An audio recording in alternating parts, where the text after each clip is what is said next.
Lunch with Amna. Guys आज का हमारा जो टॉपिक है वो बहुत ही सिंपल सा है, जो कि है काइंड्स ऑफ सेंटेंसेस पर। गाइस सेंटेंस को समझने के लिए लेटर, वर्ड और फिर सेंटेंस का समझना जरूरी होता है। गाइस मैं जो है वो लेटर, वर्ड, सेंटेंस पे जो है वो ऑलरेडी वीडियो बना चुकी हूँ। अगर आपने वो वीडियो अभी तक नहीं देखी तो उसका लिंक मैं डिस्क्रिप्शन बॉक्स में डाल दूंगी। आप वहां जाकर जो है सबसे पहले वो वीडियो जो है वो अच्छी तरह से समझ लें, ताकि आपको आज का टॉपिक जो है वो अंडरस्टैंड करने में जो है वो आसानी हो सके। Sentence types can very with the type of punctuation used. Sentences की जो टाइप्स होती हैं उसमें जो है वो डिफरेंट पंक्चुएशंस का यूज किया जाता है, जिससे आप जो है वो अंडरस्टैंड कर लेते हैं कि ये कौन सी टाइप है। ठीक है, sentences can be classified in two ways based on their function and based on their structure. Guys, आपने सिंपल, कंपाउंड, कॉम्प्लेक्स सेंटेंसेस जरूर सुने होंगे, वो स्ट्रक्चर की कैटेगरी में आते हैं। आपने जो है वो सिंपल, इंट्रोगेटिव, जो है इंपेरेटिव सेंटेंसेस भी जरूर सुने होंगे। ठीक है, वो फंक्शन में आते हैं। ठीक है गाइस, हम आज जो है वो सिंपल सेंटेंसेस की बात करेंगे। गाइस सबसे पहले नंबर पर जो आता है वो है declarative sentences. Guys declarative sentences को हम असर्टिव, अफर्मेटिव स्टेटमेंट या सिंपल भी बोलते हैं। गाइस पेपर में ऑब्जेक्टिव में पूछा जाता है, अगर कोई जो है वो सिंपल से रिलेटेड कोई उन्होंने अगर आपसे कुछ पूछना हो, ठीक है, कोई क्वेश्चन करना हो, तो आपको इन्हीं नेम्स में से कोई नेम दे दिया जाता है और कहा जाता है कि ये कौन सी टाइप है। ठीक है, सिंपल भी दे दिया जाता है या ये डिक्लेरेटिव है या कोई भी है, यानी इन चारों में से कोई एक नाम दे दिया जाता है। तो आपने कंफ्यूज नहीं होना। ठीक है, मैंने आपको बताया कि ये चारों एक ही के नाम है। ठीक है, आपसे डिक्लेरेटिव भी जो है वो पूछा जा सकता है। ठीक है, आपसे जो है वो असर्टिव नेम से भी पूछा जा सकता है। ठीक है, ये चारों एक ही के नाम है। ठीक है, इसलिए आपने कंफ्यूज बिल्कुल भी नहीं होना। चलिए गाइस, अब डिक्लेरेटिव सेंटेंसेस के इंपॉर्टेंट पॉइंट्स को जो है वो अच्छी तरह से जो है वो समझ लेते हैं। Guys, they are the most common type of sentence that we use them every day. ये most common type है। ठीक है, हम अपनी एवरीडे लाइफ में जिन सेंटेंसेस का सबसे ज्यादा यूज करते हैं गाइस, वो डिक्लेरेटिव सेंटेंसेस हैं। ठीक है, मेक्स अ स्टेटमेंट और असर्शन, प्रोवाइड्स एन एक्सप्लेनेशन। ठीक है, they are descriptions of fact, affirmative और नेगेटिव। ठीक है गाइस, ये जो है वो पॉजिटिव में भी हो सकते हैं, नेगेटिव में भी हो सकते हैं। इसमें फैक्ट का जिक्र होता है। ठीक है, हकीकत का जिक्र होता है। ये ऐसे सेंटेंसेस जो है वो कैपिटल लेटर से स्टार्ट होते हैं और एंड होते हैं पीरियड या फुल स्टॉप, जिसको हम बोलते हैं। गाइस कभी भी किसी सेंटेंस में जब हम कोई बात करते हैं तो उसका हमेशा फर्स्ट लेटर जो है वो कैपिटल होता है, बड़ा होता है, और जब सेंटेंस जो है वो खत्म हो जाता है तो हम एंड पर जो है वो एक डॉट डाल देते हैं, जिसको हम पीरियड या फुल स्टॉप बोलते हैं। फाइन गाइस, मैं दोबारा रिपीट करती चलूंगी। डिक्लेरेटिव सेंटेंसेस को हम असर्टिव, सिंपल या स्टेटमेंट भी बोल सकते हैं। ये ऐसे सेंटेंसेस होते हैं गाइस जिनका हम अपनी एवरीडे लाइफ में एक दूसरे से बातचीत के दौरान सबसे ज्यादा यूज करते हैं। गाइस ये कैपिटल लेटर्स से जो है वो स्टार्ट होते हैं और एंडिंग इनकी जो है वो पीरियड यानी फुल स्टॉप पर होती है। और ये भी आपने गाइस बात याद रखनी है कि ये पॉजिटिव भी हो सकते हैं और नेगेटिव भी हो सकते हैं। कैसे गाइस, मैं अगर कहती हूँ उर्दू लैंग्वेज में कि वो स्कूल गई तो ये एक पॉजिटिव सेंटेंस है। अगर मैं कहती हूँ कि वो स्कूल नहीं गई तो इसका मतलब है कि ये एक नेगेटिव सेंटेंस है। इसमें होता ये है कि इसमें फैक्ट का जिक्र होता है। ठीक है, ये सेंटेंसेस पॉजिटिव भी हो सकते हैं, नेगेटिव भी हो सकते हैं। फैक्ट का जिक्र इस तरह से है, जैसे फॉर एग्जाम्पल मैं कहती हूँ the sun rises in the east. ठीक है, तो एक फैक्ट है, हमें पता है कि सन राइज जो है वो ईस्ट से होता है। ये एक कंफर्म बात है। ठीक है, इसमें कोई ऐसी बात नहीं है जो झूठ हो। ठीक है, इसके अलावा हम कहते हैं the stars shine at night. जो सितारे हैं वो रात के वक्त चमकते हैं। ऑब्वियसली गाइस, जो सितारे होते हैं, जो स्टार्स होते हैं, वो रात के वक्त ही चमकते हैं। ठीक है, ये फैक्ट है। फाइन, इसके अलावा इसमें इंपॉर्टेंट बात गाइस क्या है कि ये हमेशा जो है वो कैपिटल लेटर, बड़े लेटर से जो है वो शुरू होते हैं और एंड जो होते हैं वो पीरियड से होते हैं, जिसको हम फुल स्टॉप बोलते हैं। ठीक है, इसके अलावा आपने ये बात याद रखनी है गाइस के लास्ट बात इसमें इंपॉर्टेंट गाइस ये है कि sentences can also be compound sentences. ठीक है, ये कंपाउंड सेंटेंसेस भी हो सकते हैं। कंपाउंड सेंटेंसेस ऐसे होते हैं जिसमें जो है वो कंजंक्शंस यूज होते हैं। ठीक है, जैसे मैं कहती हूँ he is poor but honest, वो गरीब है लेकिन ईमानतदार है। ठीक है, इस तरह के सेंटेंसेस भी हो सकते हैं जहां पर कंजंक्शंस का यूज होता है। Fine, now move towards interrogative sentences, sentence that ask the question is called an interrogative sentence, ठीक है। जिस सेंटेंस में क्वेश्चन पूछा जाता है वो गाइस इंट्रोगेटिव सेंटेंसेस होते हैं, ठीक है।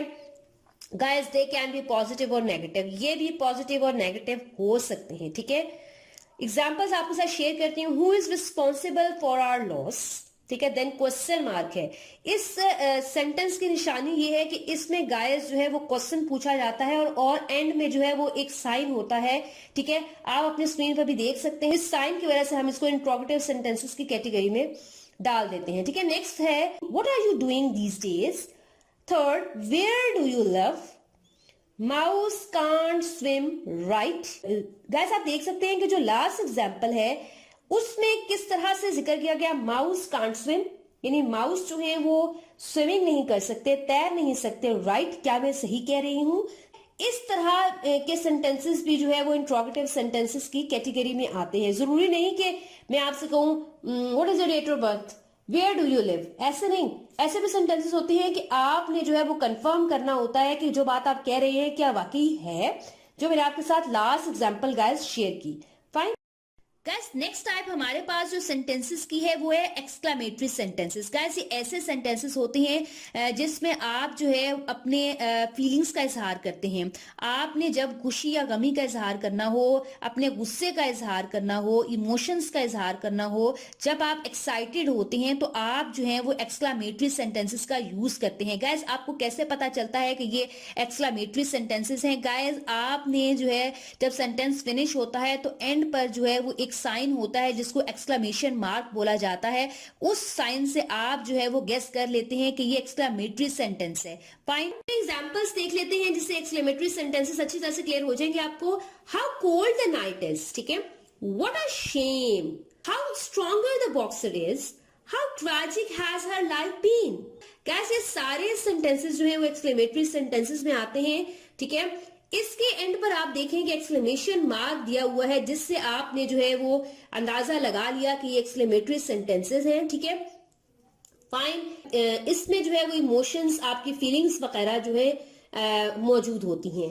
फाइन, अब गाइस बात कर लेते हैं इंपेरेटिव सेंटेंसेस की। Guys an imperative sentence is a sentence that gives the reader advice, instructions, command, जिसको आप ऑर्डर भी बोलते हैं। गाइस इंपेरेटिव सेंटेंसेस ऐसे सेंटेंसेस होते हैं जिसमें आप जो है वो वार्निंग देते हैं, या आपको दी जाती है या आप दूसरों को देते हैं, ठीक है। इंस्ट्रक्शंस दी जाती हैं जिसको आप जो है वो पॉजिटिव भी कह सकते हैं, नेगेटिव, जिस तरह की फॉर्म में होती है डिफरेंट जो है इंस्ट्रक्शंस दी जाती हैं, ठीक है। ऑर्डर दिया जाता है, कमांड दी जाती है और समटाइम्स रिक्वेस्ट भी की जाती है, ठीक है।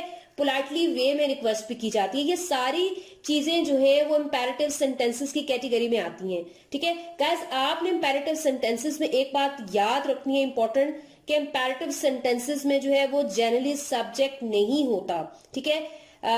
सब्जेक्ट की मतलब सब्जेक्ट क्या होता है जिसके बारे में हम बात कर रहे होते हैं, यू, दे, ठीक है। गाइस डायरेक्ट बात की जाती है, पढ़ने वाले को या सुनने वाले को पता चल जाता है कि किसकी बात हो रही है, सामने वाले की हो रही है या किसकी हो रही है, ठीक है। तो इसमें जो है वो सब्जेक्ट जो है वो मौजूद नहीं होता। Thus, many imperative sentences end in periods, but some of the more forceful demands may end in exclamation point to highlight the emotion. वैसे तो imperative sentences जब खत्म हो जाते हैं, सेंटेंस खत्म हो जाता है तो लास्ट में जो है वो पीरियड यानी फुल स्टॉप लगा दिया जाता है। लेकिन कुछ ऐसे सेंटेंसेस भी मौजूद होते हैं, ठीक है, जिनमें जो है वो एक्सक्लेमेशन मार्क डाला जाता है, ठीक है। गाइस जब आपने इमोशंस को हाईलाइट करना होता है तो आप एक्सक्लेमेशन मार्क भी डालते हैं इन सेंटेंसेस में, ठीक है। फुल स्टॉप पर भी एंड होते हैं और एक्सक्लेमेशन मार्क पर भी एंड होते हैं, ठीक है। जैसे आप अपने स्क्रीन पर भी देख सकते हैं, स्टॉप बॉदरिंग मी, ठीक है। इसके बाद जो है एक्सक्लेमेशन मार्क जो है वो डाला गया है, ठीक है। आई थिंक आप अच्छी तरह से अंडरस्टैंड कर चुके होंगे। मैं दोबारा रिपीट कर देती हूँ, कुछ बातें मजीद ऐड कर देती हूँ। गाइस इंपेरेटिव सेंटेंसेस में ऑर्डर होता है, वार्निंग होती है, इंस्ट्रक्शंस होती हैं, ठीक है, रिक्वेस्ट भी हो सकती है। इसमें यूजुअली सब्जेक्ट नहीं होता, ठीक है। इसके अलावा ये पॉजिटिव और नेगेटिव दोनों में होते हैं, ठीक है। इसके अलावा कंपाउंड इंपेरेटिव सेंटेंसेस भी होते हैं। कंपाउंड जैसे मैंने आपको बताया कि इसमें कंजंक्शंस यूज होते हैं, एंड और बट वगैरह, ठीक है। अभी आप अपनी स्क्रीन पर इससे रिलेटेड एग्जांपल देख रहे होंगे, there was an accident, comma, but don't worry, ठीक है। ऑर्डर एक किस्म का इंपेरेटिव सेंटेंसेस हमें कैसे पता चला, देयर वाज एन एक्सीडेंट, ठीक है, एक्सीडेंट था, बट डोंट वरी, आपको कह रहे हैं परेशान होने की जरूरत नहीं है। ठीक है, ठीक है, इस तरह के सेंटेंसेस जो है वो इंपैरेटिव सेंटेंसेस की कैटेगरी में आती हैं। ठीक है, आई थिंक गाइस आपको अच्छी तरह से इंपैरेटिव सेंटेंसेस जो है वो क्लियर हो चुके होंगे।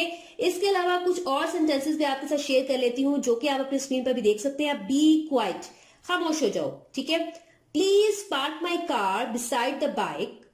ठीक है, ये भी इंपैरेटिव सेंटेंस की कैटेगरी में आएगा। ठीक है, इसके अलावा हैव मर्सी अपॉन अस, हम पर रहम खाओ।